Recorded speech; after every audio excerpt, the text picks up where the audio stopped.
দর্শক, আমি এই মুহূর্তে রয়েছি দৌলতদিয়ার সেই ৩ নম্বর ফেরিঘাটে, যেখানে গত ২৫ তারিখে একটি বাস দুর্ঘটনা ঘটেছিল এবং সেই বাস দুর্ঘটনায় ২৬ জন নিহতের খবর পাওয়া গেছে। এখনও নিখোঁজ রয়েছে বেশ কিছু যাত্রী। আমরা এখানকার যদি আপনাদেরকে পরিস্থিতিটা দেখাই যে আসলে এখানে কিভাবে দুর্ঘটনাটা ঘটলো এবং এখানকার এখন এই দুর্ঘটনার ৫ দিন পরে এই দৌলতদিয়ার ফেরিঘাটের বর্তমান অবস্থাটা একটু যদি আপনাদেরকে আমরা দেখাই, তাহলে ঠিক এই যে রোডটা, যদি আমি আমার ক্যামেরা এই মুহূর্তে রয়েছে আমাদের সোহেল ভাই যদি একটু আপনাদেরকে দেখায় যে এই যে সড়কটি, এই সড়কটি মূলত এখন যেভাবে দেখছেন আসলে কিন্তু এইভাবে কিন্তু সড়কটি ছিল না। এর থেকে আরও অনেক বেশি খাড়া যেটাকে বলে আর কি, সেই সড়কটি ছিল, যে কারণে বাসগুলো যখন এখান থেকে নামতো তখন আসলে এক প্রকার ঝুঁকি নিয়ে এই সড়ক হয়ে তারপরে এই যে পল্টন রয়েছে সেই পল্টনে আসলে ফেরিগুলো এই বিশেষ বাসগুলো আসলে নামতে হতো। তবে সবথেকে ভয়ঙ্কর যে বিষয়টি, সেটি আমি একটু সামনে আসেন আপনি, আমি যেটি দেখাচ্ছি যে এই যখন এই সড়ক হয়ে বাসগুলো এই পল্টনে নামে, তখন যেটি হয় সেটি হচ্ছে, ধরেন একটি বাস এখান থেকে একদম নেমে আসলো, আসার পরে একটি বাসের যেহেতু একটা খাড়ার সড়ক, সে কারণে স্পিড বেশি থাকতে পারে।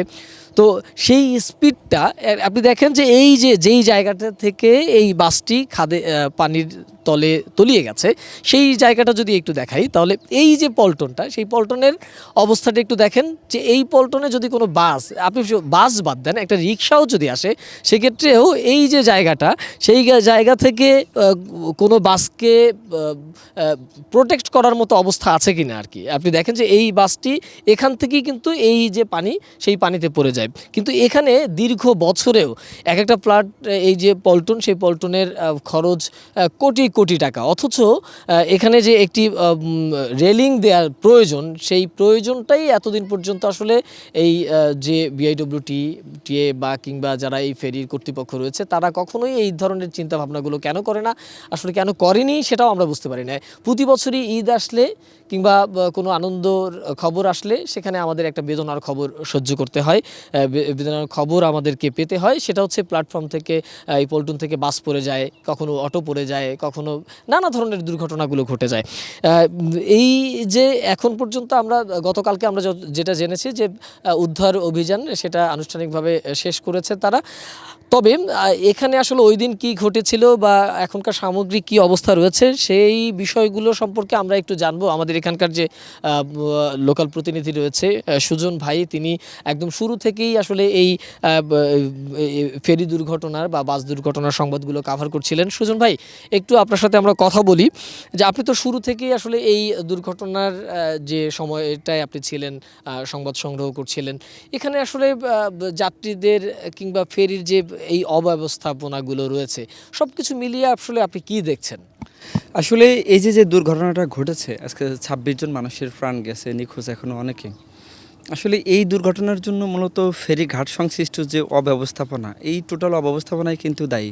কারণ হচ্ছে যে আপনি দেখেছেন যে সংযোগ সড়কগুলো কতটা খাড়া এবং পল্টনের যে রেলিং ব্যবস্থা নাই, একটা গাড়ি কিন্তু ওইখান থেকে নিয়ন্ত্রণ হারালো, কিন্তু যদি পল্টনের রেলিং ব্যবস্থা থাকে তাহলে কিন্তু নদীতে পড়বে না, আর সে রেলিংয়ে ধাক্কা খাবে। কিন্তু এই ব্যবস্থাগুলো কিন্তু নাই, সেই ব্রিটিশ আমলের পল্টন এগুলো কিন্তু এখানে রয়েছে। এর পাশাপাশি কিন্তু এখানে নতুন অনেকগুলো পল্টন আছে, যেগুলো সরকার অনেক টাকা দিয়ে কিন্তু আনছে, কিন্তু ঘাটে এখন পর্যন্ত সেট করা হয় নাই। একটা পল্টনেও কিন্তু নিরাপত্তা ব্যবস্থা নাই, টোটালি জিরো।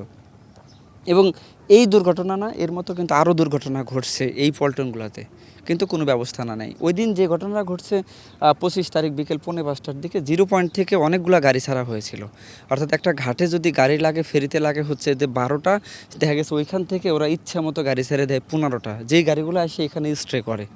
এখানে কিন্তু ফেরি থাকে না, কিন্তু ওই গাড়িগুলাই কিন্তু নিয়ন্ত্রণ হারিয়ে, সেদিনও কিন্তু এই ঘটনা ঘটছে যে ফেরিতে গাড়ি কিন্তু নেওয়ার মতো কোনো পজিশন নাই, কিন্তু গাড়িটা ওইখানে এসে ভিড়ে ছিল এবং ওই গাড়িটাই চালক কিন্তু অনেক কষ্ট করে অনেক চেষ্টা করেছে। যারা প্রত্যক্ষদর্শী ছিল তারা আমাদেরকে বলেছে, ভাই ড্রাইভার অনেকভাবে ব্রেক করার চেষ্টা করেছে, কিন্তু কোনোভাবে ব্রেক কন্ট্রোল করতে না পেরে কিন্তু এইখানে পড়েছে। এবং পড়ার সাথে সাথেই বাসের থেকে 60 জন লোক লাফ দিয়েছিল, এর মধ্যে 2 জন লোক কিন্তু এই রেলিংয়ে বাড়ি খাইছে। এবং তারা স্পট ডেট হয়েছে, আর বাদবাকি 5 জন এখনও জীবিত আছে। আর 26টা মরদেহ তো আপনি উদ্ধার করছে, এটা তো শুনতে পেয়েছেন। তবে এখনও অনেক মানুষ নিখোঁজ আছে, এটা আমরা কিন্তু শুনতে পেয়েছি। কারণ হচ্ছে যে ইতিমধ্যে কর্তৃপক্ষ আমাদেরকে বলেছে যে বাসের মধ্যে 41টা সিট ছিল, এর মধ্যে সুপারভাইজারের একটা সিট এবং ড্রাইভারের একটা সিট, টোটাল 43টা। এবং সামনের যে বনাট ছিল, ঈদের সময় কিন্তু ফুল বাস লোড ছিল। তাহলে 26 জন মৃত হলো, 5 জন জীবিত হলো, আর লোকগুলা কই? কিন্তু কোনো স্বজন বা নিখোঁজ না থাকার কারণে উদ্ধার অভিযান সমাপ্ত করা হয়েছে। কিন্তু সংশ্লিষ্ট যারা রয়েছে বা এখানে যারা প্রত্যক্ষদর্শী রয়েছে, তারা বলছে যে এখনও কিন্তু লোক আছে, এখনও মানুষ মিসিং আছে। কিন্তু এইখানে লাশের সন্ধান না পাওয়া গেলেও ভাটিতে কিন্তু লাশের সন্ধান পাওয়া যাবে, এটা দেরিতে হলেও কিন্তু এটা পাওয়া যাবে। আসলে আমরা যেইটে এখানকার এসে যে চিত্রটা দেখলাম সেটা হচ্ছে যে এখন পর্যন্ত এই ফেরিঘাটটি বন্ধ করে রাখা হয়েছে, যদিও যেহেতু এত বড় একটা দুর্ঘটনার পরে সেই ফেরিঘাটটি এখন একদমই বন্ধ, হয়তো বা 2-1 দিনের মধ্যে আবারও এটি স্বাভাবিকভাবে তাদের যে কার্যক্রম সেটি চলবে। কিন্তু এই যে মাঝখান থেকে 26টা প্রাণ ঝরে গেল, এই দায়টা আসলে কে নেবে? এই যে রাষ্ট্রের অব্যবস্থাপনা, এর দায়ও বা কার? সব কিছুর প্রশ্ন আসলে শুধু প্রশ্নই থেকে যায়, কিন্তু প্রতি বছর একই প্রশ্ন থাকে, কিন্তু সমাধান কিংবা উত্তর কোনো কিছুই আমরা পাই না।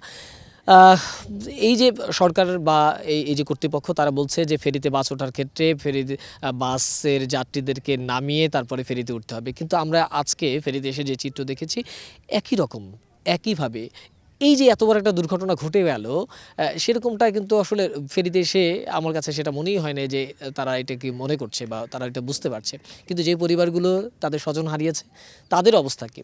যে তারা যে আনন্দ নিয়ে ঘরে ফিরতে চেয়েছিলেন, তাদের সেই আনন্দগুলো যে ফিকে হয়ে গেল, সেই দায়ভারটাই আসলে কে নেবে? এই ছিল এখানকার মতো অবস্থা।